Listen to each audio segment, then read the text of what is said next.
پاکستانی اداکارہ ربیہ کلثوم نے وزیر خارجہ بلاول بھٹو زرداری کے دورہ بھارت کے دوران ان کے اسلاموفوبیا پر دو ٹوک موقف سمیت پاکستانی کی نمائندگی کرنے پر تعریف کی ہے۔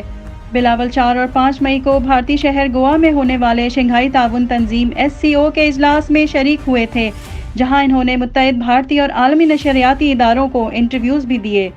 اب ربیہ کلثوم نے انسٹاگرام پر سٹوری شیئر کرتے ہوئے اپنے خیالات کا اظہار کیا ہے۔ ربیہ کلثوم نے لکھا ہے کہ میں پاکستان پیپلز پارٹی کی فین نہیں ہوں، لیکن یہ ضرور کہنا چاہوں گی کہ بلاول بھٹو زرداری نے پاکستان کی بھرپور نمائندگی کی ہے۔ بلاول نے پاکستان، بھارت سمیت عالمی سطح پر اسلاموفوبیا پر اپنا موقف کھول کر پیش کیا ہے۔ اداکارہ نے عمران خان سے بلاول بھٹو کا موازنہ کرتے ہوئے مزید لکھا ہے کہ بالآخر عمران خان کے بعد کوئی تو ہے جو مسلمان ہونے سے گھبراتا نہیں ہے اور کسی سے ڈرے بغیر بین الاقوامی سطح پر اسلاموفوبیا پر کھل کر بات کرتا ہے۔